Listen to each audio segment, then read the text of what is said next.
வணக்கம் உறவுகளே, இந்த வீடியோவில் நம்ம தயிரோட நன்மைகளை பற்றி தான் தெரிஞ்சுக்க போகிறோம். தயிர் நம்ம எல்லா வீட்லேயுமே நார்மலாக இருக்கும்.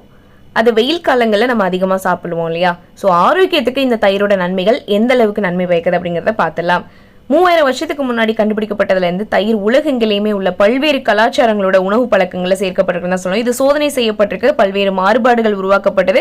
ஆனால் பண்புகள் அப்படியே தான் இருக்கு இல்லையா? இந்த பண்புகள் தயிரை உங்களோட உள்ளூர் சூப்பர் ஃபுட் ஆக்குது அப்படின்னே சொல்லலாம். இதில் புரதம் நிறைய இருக்குங்க. தயிரில் பார்த்தீங்கன்னா உயர்தர புரதத்தோட சிறந்த மூலம்னு சொல்லலாம். ஒரு கப் வெச்சு தயிர் சுமார் 8 to 10 கிராம் புரதத்தை வழங்குது. புரோட்டீன், தசை வளர்ச்சி, அது மட்டும் இல்லாமல் பழுதுபார்க்க இன்றியமையாதுன்னு சொல்லலாம். இது அவங்களுடைய புரத உட்கொள்ளலை அதிகரிக்க விரும்பக்கூடிய நபர்களுக்கு ஒரு அருமையான தேர்வா அமையுது. அடுத்ததாக கால்சியத்தை பொறுத்த வரைக்கும் தயிர் ஒரு உண்மையான சாம்பியன்னே சொல்லாங்க. ஒரே ஒரு சேவை உங்களோட தினசரி கால்சியம் தேவையில 30% வரைக்கும் உங்களுக்கு தயிரால கொடுக்க முடியும். ஆரோக்கியமான எலும்புகள் மற்றும் பற்களை பராமரிக்கிறதுக்கும் சரியான தசை செயல்பாடு மற்றும் நரம்பு பரிமாற்றத்திற்கும் கால்சியம் ரொம்பவே முக்கியமானது. அது இந்த தயிர் உங்களுக்கு வழங்குது.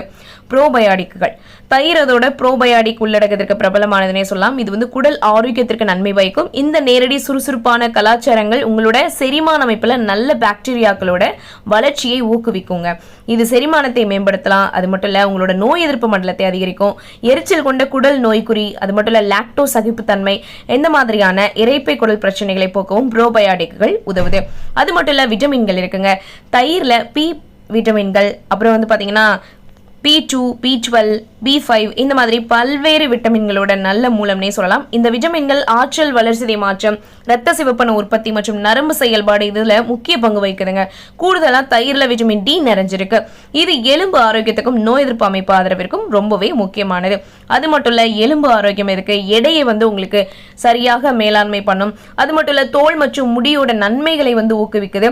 அதை பத்தி நான் நெக்ஸ்ட் வீடியோல சொல்றேன். நான் சொன்ன இவ்வளோ நன்மைகள் இருக்கு இல்லையா? ஸோ அதனால கண்டிப்பாக நீங்க தயிரை யூஸ் பண்ணுங்க. பனிக்காலங்களில், வெயில் காலங்களில் தவறாம யூஸ் பண்ணுங்க. ரொம்பவே உடலுக்கு நல்லதுன்னு சொல்லிட்டு தயிரோட பயன்பாடுகளை பத்தியும், இன்னுமே தயிர் நம்மளுக்கு எந்த அளவுல நம்ம உடலுக்கு ஹெல்ப்ஃபுல்லா இருக்கு, முடி மற்றும் அழகுக்கு இந்த தயிரை எப்படிலாம் யூஸ் பண்ணிக்கலாம் அப்படிங்கறத நெக்ஸ்ட் வீடியோல நான் சொல்றேன். இந்த வீடியோ உங்களுக்கு யூஸ்ஃபுல்லாக இருந்திருக்கும் அப்படின்னு நம்புறேன். யூஸ்ஃபுல்லாக நினைச்சீங்கன்னா லைக் பண்ணுங்க, அதை நிறைய பேருக்கு ஷேர் பண்ணுங்க, யூஸ்ஃபுல்லாக இருக்கட்டும். அதோடு நீங்கள் தயிர் விரும்பியா அப்படிங்கிறத மறக்காம கமெண்ட் பாக்ஸில் சொல்லுங்கள், நானும் தெரிஞ்சுக்கிறேன். அண்ட் இந்த மாதிரி யூஸ்ஃபுல்லான வீடியோஸ்களுக்கு நீங்கள் பண்ண வேண்டியது நம்மளுடைய சேனலை சப்ஸ்கிரைப் பண்ணி சப்போர்ட் பண்ணுங்க. மீண்டும் சந்திக்கலாம் நம்மளுடைய அடுத்த ஒரு சூப்பரான டிப்ஸோட. அதுவரை நன்றி, வணக்கம்.